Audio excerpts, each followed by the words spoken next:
Hello everyone, welcome to this evening's show.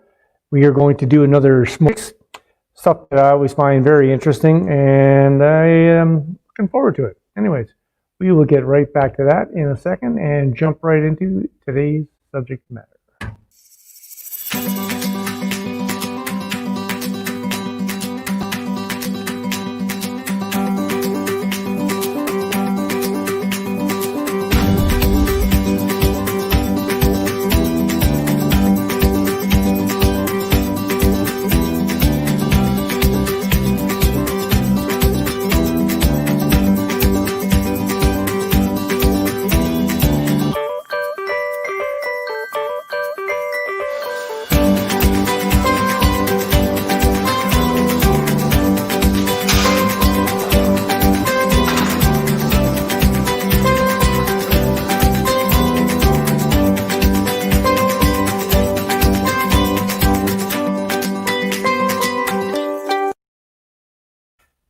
And welcome back.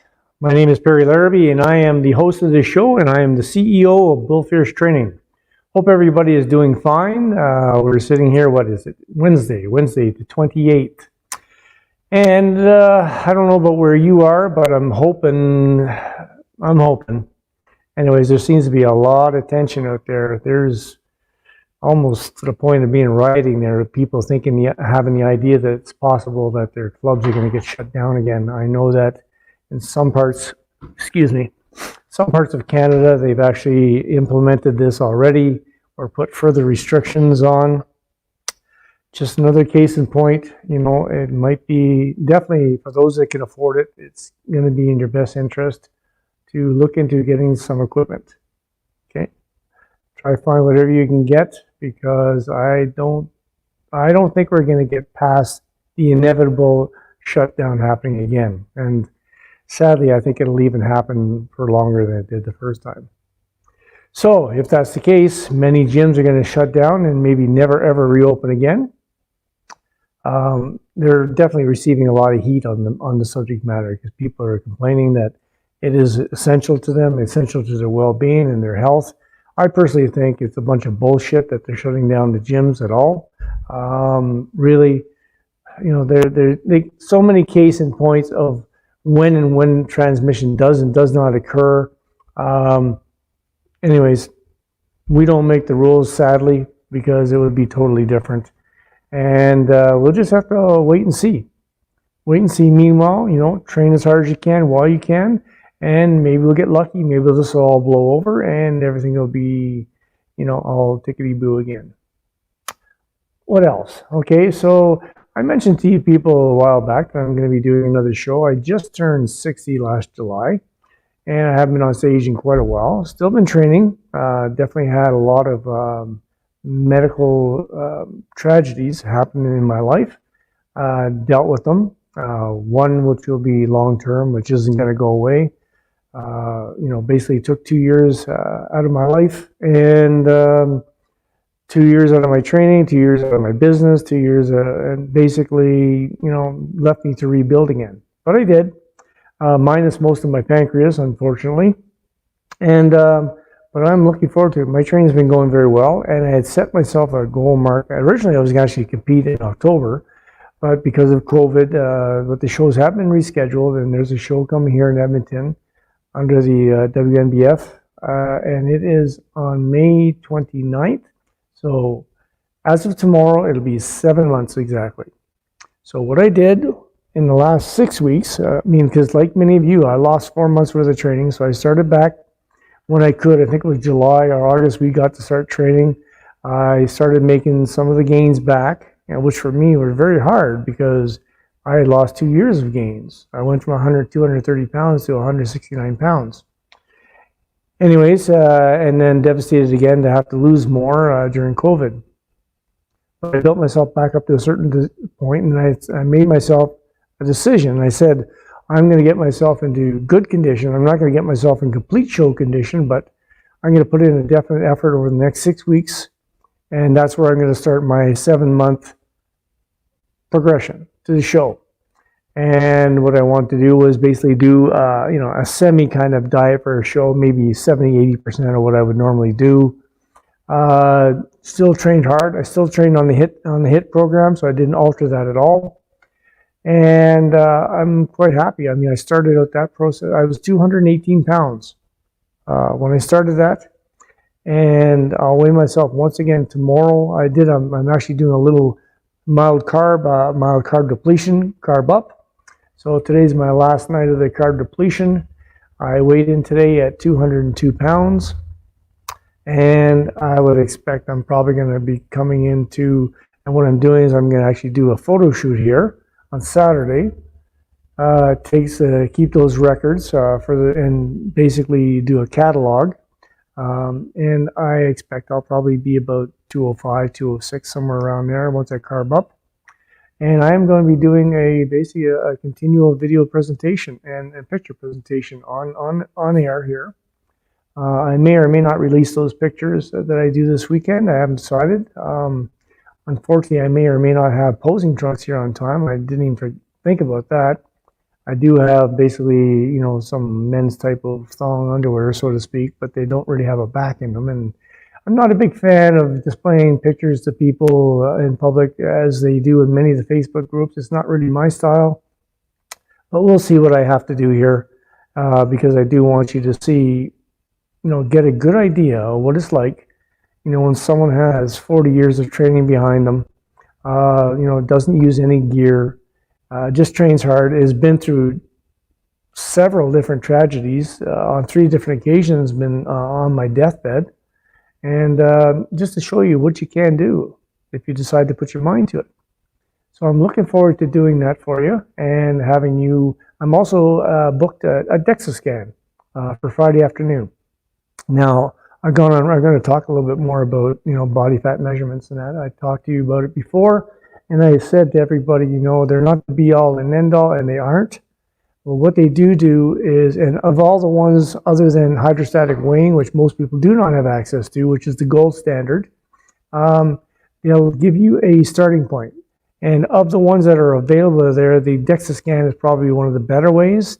Calipers, there's just so much room for error depending on who's doing the calipers themselves, depending on who's doing the measurement, whether you actually measure in the exact same places at each time.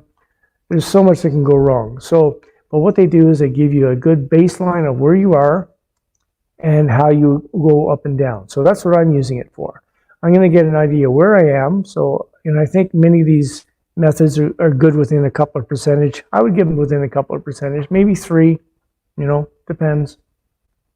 And I'm going to basically use that as my gauge as I go along, because I do not intend to let myself get very far out of show condition or where I actually am when I take these pictures. I want to keep that in line, but I'm going to allow myself to gain. So I expect my goal is to see if I can, over 7 months, put on 5 to 7 more pounds of lean muscle tissue. And we'll just see if that's possible. Keep in mind, all I use is protein powder and creatine. And that is it. I don't use anything else. I will catalog if I make any changes and discuss that with you and let you know everything that's going along, so you'll be able to follow in on, I'll be shooting daily videos on, on what I ate that day. On some days, hopefully the gym is up and running here. I'll be able to be very comfortably able to set up and do videos and training footage, getting ready for the show. And I want you to know that I'm getting ready for this show to win it. I'm not going out there just to see for another experience. I've had all the experience I need. I've won multiple shows, and this is to win. Anyways, with that said, we are going to do a smorgasbord. And as I mentioned in the advertisement I put out in the Facebook groups, smorgasbord basically just means I'm going to talk on a bunch of different subjects here. Okay? So today, I'm going to start off with the first one. And this came up because I saw an individual talking about, getting ready for or where they were at currently, body weight wise, and what they wanted to do. To be honest with you, I offered some advice, and it was meant to be, constructive criticism, but not, and I made a point of telling him, just so you know. He was talking about, the idea of putting on 40 pounds in the next, I forget how many months he put it there, but it wasn't that many. talking about putting on 40 pounds. And I was already looking at him, and he was already smooth. He had a little bit of abs showing, but people can have abs and be very soft everywhere. You know, you don't realize that. So what I'm talking about here is making an honest assessment, okay? So, you know, he had already gained, yeah, I saw his before picture. He had gained weight, but from what I could see, his abs hadn't got really any more defined. So they got actually, you know, they're probably on par, maybe the same. And most of what he gained was smooth, basically fat. And I even told him, I said, you know, and he got rude with me for some reason, just because, you know, I was only trying to help. And anyway, so I was trying to help. You have to excuse me just for a second. Sorry about that, folks. I have critters here running around, and one or two of them are little troublemakers at times. Anyways, so he had put on, I forget how many pounds, but from what I could see, it was all soft. It was basically body fat. And I had told him, and when he, you know, even though I was giving him constructive criticism, he was just rude with me right off the bat. Like, and then I got into stuff, you know, it turns out he had been to prison, and I'm thinking, okay, so, you know, you're not making the greatest choices. And he's also talking about possibly going on gear. And I, you know, wrote in there about, you know, he maybe think twice about that. That's not a good choice to make. As you know, this is a completely natural platform. Anyways, he was not happy with what I said. And I said, well, you know, I said, to be honest with you, I said, you're kind of fat right now. And I said, I'd be surprised if, you know, if you earned at least 20%. He said, well, I'm 23. So, you know, he actually gave me credit for a good eye. And well, I was being generous. You know, I knew he was over 20%, but in that area. So 20% is not, let me put this in perspective. I think if you talk to most places, they'll tell you that average male, I mean, I'm not talking about average bodybuilding male, average male, you know, who's in reasonably, is somewhere around 15% body fat, between 15 and 20. So he's at the upper end of the scale already. And now he's talking about putting on 40 pounds in a number of months. So this is what I mean about being realistic about where you are, okay? If you are just a beginner, you're going to make, you know, probably an escalated set of gains at the beginning. But that's not an automatic given. That depends on how hard you train, how disciplined you are, how well you eat, how much you rest. You know, there's so many factors, okay? It's not guaranteed you're going to make these great gains. But when I say great gains, because when he sold me 40 pounds, I shot back to him and I said, you know, 40 pounds is a good goal for a lifetime.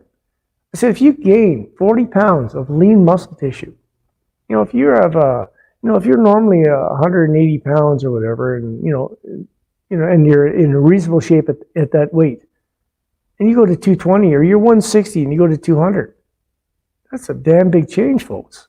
And your physique will reflect that. That's a lot of change. So I don't think people are realistic about where they are and about where they want to go to. I mean, they have these numbers fabricated in their mind, and they're not really being very realistic about it. So pay attention to that. You know, make a reasonable assessment of where you are. Okay, and then it's easier to make a plan to get yourself, you know, along down the road. Okay. Okay. That's it. Realistic goals. Okay. Let's talk about body fat assessment, why you may or may not want them, okay? I'm not a big fan of body fat assessments for a lot of reasons, because people get tied up in them. They get tied up in them for the sheer sake of the number, and the number means nothing. Realistically, I can't tell you how many times, and I'm sure you've seen it too, where you're looking through some of these posts, and people are looking, and you know, they see a picture of somebody, and I don't know, people seem obsessed with displaying abs all the time. They may not have any other development at all, but they got abs, and all of a sudden that's the be-all and end-all. Well, it's not, okay? Abs is just dieting. It's not even, for many people, it's not even tough to do, okay? So my point being, so many people like look at it, and the first question on their mouth is, what's your body fat? Well, there's two things wrong with that. First of all, why does it even matter? Just, you know, look at the condition. That's the prize itself, okay? Second of all, whatever number that person says, it's not real. It's not real because it's not accurate. It's only a ballpark figure, and it can be off by as many as several different percentage points. So I can't tell you how many times I've seen people say, well, yeah, I'm only 4%. I can tell you right now, I look at them and you're not even close to 4%. Okay? And 4%, I'll be honest with you, you guys are getting it 3% or so and such. In reality, if you're actually done it, there's a good chance you're going to kill yourself. That's how low that is. So people are very, taking those numbers is not a good thing. The second reason is, or another reason is, it can be detrimental to you. If you're taking these body fat assessments and you're doing it too often, and the needle's not going the direction you want, it's going to deflate your enthusiasm. It's going to deflate your enthusiasm, and it could, in fact, hinder your progress and have it get to the point where you may stop because you feel like you're making no progress. But the reality is, the only thing that matters is how you feel and how you look in that mirror. The mirror is not even what people say, because, unless you have somebody you can really depend on to give you tough love, chances are they're not going to be all that great at assessing. And if you can at least be open with yourself, you can be very critical of what you see in the mirror, providing you're always looking at the same way, the same time, the same way. Okay, meaning, if you're taking pictures in the bathroom or you're looking in the bathroom, make sure you get the same light, preferably the same time of the day, dressed or undressed, the same way you normally are, and then take a look, That's how you make assessments, and that's the way to keep it in check rather than body fat assessments, okay? And some of the tools that you get out there, calipers are not very good. Those scales that they have out there, they're useless. It's a total waste of money, okay? There's only really two methods that I would ever prescribe to anybody to use. One is going to be very difficult because I don't know of any place around here I can get it done. It's called hydrostatic weighing. That is the gold standard for body fat measurement, and it's very accurate, okay? And I think the DEXA scan is probably the next consistent one, most consistent, okay? Anyways, take that for what it's worth. Those are a couple things to consider, okay? Let's go to irrational advice on some of the social platforms. Okay, what do I mean by that? Okay, this applies to not just bodybuilding or fitness, okay? It applies really to everything, but since our thing is fitness, I'm going to just revolve around that, okay? If you're going to many of these bodybuilding and fitness groups, you have to understand that a lot of what is being said out there is by people with anything from no experience to very little experience. Then there's a whole bunch of fraudsters that are just trying to get you to take a program from them. There's just so many things that you have to be careful of. And just because, it's the old adage, you get what you pay for. Because you're getting it free, that's pretty much what it's worth most of the time. It's worth nothing, okay? Anybody, meaning anybody, could take the average person who hasn't been doing anything, okay? Take them off the street, get them doing some type of exercise, okay, and eating a little different and create some change in them. That's a given. You go from being sedentary to all of a sudden being active, things change right there, okay? So that doesn't take genius, okay, and it certainly doesn't take the point where you need to pay somebody for that. So make sure that if you're going to get to the point that you want to actually, make progress, you have to look at it either one of two ways. You're either going to develop into the type of person that does their homework, does a lot of study, and I mean lots. I can tell you, I spent all my early years studying. I was, completely, my whole world was bodybuilding and training. I had a balanced life, but my free moments, that's what I did, okay? So you have to be able to go through exercises, take and leave the ones that are working, the ones that aren't, okay? Get information on ones that should work but aren't or will. There's numerous things to talk about. Then study nutrition. If you're not prepared to do all that, be prepared to hire somebody that's going to do that for you, but making sure that when you hire somebody, that they actually know what they're talking about, and they're actually going to do that for you. And I can tell you for 80 to 90% of the people you hire out there, you're not getting that. You're getting people who have certificates that got over the internet. They aren't worth a dime, okay? Many of them do not have any knowledge when it comes to nutrition on top of that. There's so many things wrong with what's going on in these groups that you have to be the one to do your due diligence, okay? So, that being said, you really need to, let me just focus down here just for a second. The only way to get rational advice is to, spend a lot of time doing some homework on your own, okay? So you're doing homework on your own, but you're also, you can listen to what the people have to say, and, some people have some good things to add. People that have been through some certain stuff on their own, they can be a good source of moral support. They can be a good source of, helping you stay enthusiastic. Doesn't mean they're who you want to rely on to help you achieve your goals, because if they did a whole bunch of things wrong, then that means you're going to do a whole bunch of things wrong, and the problem does not get corrected.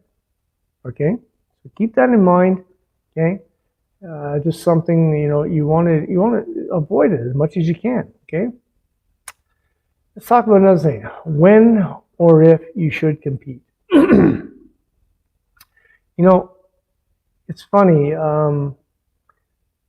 this question comes up probably a lot more now than it did when I was first competing. Because when I was first competing, there was very few times you went to a show where somebody did not belong on there. I don't know who gave them the information or said that they were ready to basically get on a stage, and the higher the degree of competition, the even less, they should be up there. It's not as tough. I mean, for example, you won an open bodybuilding contest at a local show, it's not going to be as forgiving as going into an open bikini contest at a local show. I mean, you have to put it in perspective here, okay? But as you get further up, the ladder, okay, you go from local to regional or whatever the case might be, there should be higher standards. And for some reason, there's a lot of people getting past these standards, and they're being able to get out there and, and train, not train, but, compete when they should have no business being on the stage. This is not grade school where we're handing out ribbons to everybody just for trying, okay? If you want to reward people for something, especially as adults now, we reward them for actually doing something. It's not about, just because you didn't win doesn't mean you didn't win, okay? And what I mean by that, it didn't mean you didn't succeed. You probably did succeed, meaning you probably came into the best shape that you could be at that time. So that's a win. But you weren't good enough to win the show. And you shouldn't have been on that stage with those other 20 people. I mean, I can show you videos here of, in shows where 2 or 3 guys, they just look terrible. And, the sad part is, people are making fun of them and they're laughing at them. So I don't know why they didn't have a good friend or somebody there to tell them that you're not ready for this. So you need to know, if or when, and you should compete. Now keep in mind, not everybody should compete, period. Bodybuilding is not like running. It's not like many other sports. This is all about a physique. Now I'm not talking about, maybe you enter into shows that they talk about, transformations. Well, that's great. But bodybuilding shows in particular, this is all about the actual body. Call it vain, call it whatever you want. That's what it's about. So if you do not have a physique that's really cut out for the sport, and there are certain things, certain characteristics that will make people more bona fide than others to compete in the sport. If you are built with very narrow shoulders, okay, and almost squarish hips, you should never be competing. Train hard as you want, you'll gain a lot of muscle, but you're never going to be a competitor in bodybuilding because you just don't have that. Or if your limbs are really long but your muscle lengths are really short, sorry, these are just things that are going so far against you that this is not the sport for you for competition. But I mean, to be honest with you, I wish everybody looked at the competition end of things as secondary. It's all about well-being. taking care of yourself, a healthy lifestyle. So yes, you should still train. So try and make the best you that can ever be, and which is going to be far superior to Joe Average on the street. But just keep in mind, that's a whole different ballgame from competition. Competition is for people that actually have some talent in that area. And unfortunately, this is a reflection of your own personal body, which is a little tougher for people to take. Let's face it, there just aren't any sports out there that are on that same level. You know, figure skating, whatever. I mean, football, baseball. None of these matter about how you look. Okay? They're all about how much talent you have. Bodybuilding is a little bit different. Okay, we're going to go into the last subject matter, which is one of my favorites, and always gives me some back flack, is guaranteed to happen. The real risks of steroid and other PED use. I have constant battles with people, not even intending to. I've mentioned several times that when I go into many of the Facebook groups, I feel it's my job as a natural trainer, my job as a propagator of natural training. It's my job as a Christian to teach people that, you know, you do not want to be sabotaging this body that the good Lord gave you. Okay, this body you gave you. People seem to be taking the drug aspect very lightly these days. They talk about it like it's just that next step up. Like, you know, it's just everybody does that. It's like they've escaped the whole idea that this is actual medication. It's medication designed to cure problems in the physical body. That's what it was designed for. Contrary to what many people seem to believe now, it wasn't something designed for sports enthusiasts. It's medication to help people in certain conditions. Name me any other drug that people just go out there and use, you know, that isn't illegal, that is not, you know, warranted, is not advised to take because of all the side effects and potential problems. And those potential problems are very real. And I'm going to reiterate a few of them one more time, okay? Guaranteed. I don't care if it's baseline TRT therapy, any good doctor, if he actually thinks that you should be on that, which is very rare.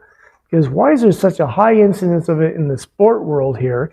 But if you go talk to 9 out of 10 of your friends, or if you had 100, 90 out of 100, none of them would be taking anything. It's because people in this world here, in the fitness world, you know, just like all the others, saw something and now they're abusing it. Okay, so what are the real you know, problems? Well, it's like anybody will tell you, no matter what you have for a disease, if you have to take medication, there are side effects. And sometimes these side effects are just as horrendous as the actual disease itself. Okay, people aren't registering that. They're all thinking that you know, nothing's going to happen. What's the big deal here? Well, I don't understand. You're basically altering your endocrine system. Not only are you altering your endocrine system, you're putting a heavy burden on your heart, your liver, and your kidneys. Those are facts. People are not just getting sick and ending up with long-term issues, they're dying from these issues, and they're dying from them on a regular rate. You just don't see all of them because you're only interested in those people that are in the limelight. Think of the thousands and thousands of individuals out there that are now on various forms of PEDs. They're taking them, most of them are taking them without any doctor's consultation whatsoever. And to even make it one step worse, they're actually taking stuff that's on the black market. It's not, you don't even know what you're actually getting. That's a truth. You can even go to many of the YouTube shows with the gurus of bodybuilding, gurus meaning, you know, drug pharmacists. Listen to their shows and they will tell you the same thing. It is so scary out there that there's, you know, people are basically fabricating this stuff in basement laboratories. And they're marketing it, and many people are buying it, not even knowing what they're getting. So if you think you could get side effects from actual drugs made in a structured lab, a licensed government lab, think of what the possibility of things happening, you know, outside of those conditions. And, you know, first off, I guarantee you, anybody that takes any substance at all, you are going to get some type of psychological downturn is going to be the first thing that happens. It could be mild and it could be not mild, but it's going to happen. Everybody does. That's what testosterone does, and almost every steroid is a derivative of testosterone in one form or another. Okay, so at the very least, you're going to end up with some psychological problems, whether that's just socializing problems, or depression, or anger, whatever the case might be. That's at the mild end of things. It goes up from there. I mean, many people are experiencing kidney problems, liver problems. How many major bodybuilders have died in the last number of years from heart complications? You don't think that's a coincidence? It's not a coincidence, folks. It's going to happen. And the fact is, the other thing that people don't realize is this is an addiction. It's like alcohol, it's like smoking, it's like heroin. Any drug, I mean, even prescription drugs, they are addictive. How much do we hear about opiates these days? Why do people think that anabolics or steroids or PEDs of any sort are not in the same class? They are. They're an addiction. Once you start on that, I guarantee you, because the taking, it's not that you get a high. Your high happens because it's translated in the gym. Immense strength gains, very quick body gains. Your mind is just going, wow. You're overwhelmed. You're thinking, this is tremendous. But the bad side is, you have to come off that at some point. Here's the deal. If you do not come off, I guarantee you're going to end up with major medical problems. I don't care how small the dosage is. If you're always on, you're going to have medical problems. The very least is you're going to be stopping producing your own testosterone, meaning you are now going to need TRT therapy just to feel like a man. And when it comes to women, you have even other issues to think about. Women, you're not supposed to have testosterone in your body in any reasonable amount. Not at all. Okay? So they're experiencing hair growth, acne, lowering of the voice, changes in their jawline, enlarged genitalia, yeah, clitoral enlargement, yeah. These are all realities, folks. Okay? So these are the realities of steroid use. And it doesn't even have to be, we want to call it abuse. These are at just mild levels. We're not talking about the people that are taking everything but the kitchen sink. Not to mention the cost. There's been several mentions on many of the well-informed channels when it comes to taking anabolics.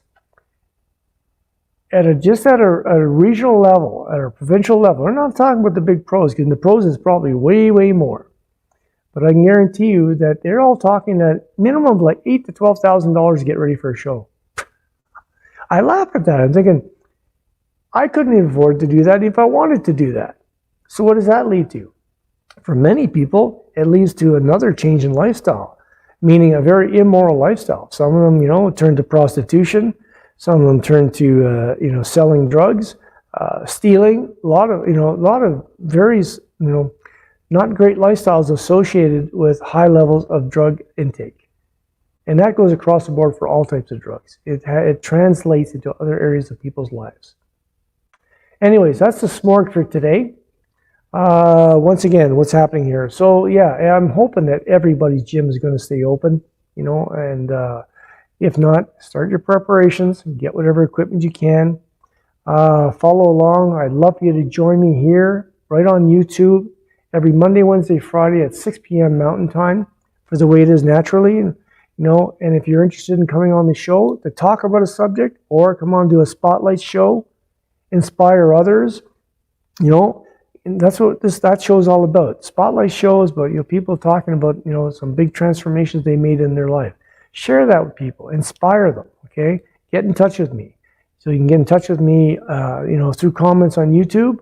You can also get in touch with me at Bull Fierce Training on Facebook, Instagram, Twitter. I implore you, please, go to my website, which is bull-fiercetraining.com. So bullfiercetraining.com. Look at what I have to offer. I've been a personal trainer and training for 43 years now. I have a ton of experience. I have a degree in lab medicine to go with that. I am a multi-title bodybuilder owner. And yeah, my credentials are definitely stellar. I'm opening up a facility here in the Edmonton area. Should be up and running, I'm hoping, by the end of the year. And I have 2 books coming out as well. Okay. Anyways, that's all I'm going to say for tonight. We'll be back on Friday at 6 p.m. Once again, please join me on YouTube. Like and subscribe to the channel if you would. You know, help me build a channel. Help me build the natural platform. You know, all you natural athletes out there, you know, go to the other natural athletes, support them, help them grow. Anyway, my name is Perry Larrabee. This is the way it is naturally. And I want you to get out there, train hard, train both ears. God bless.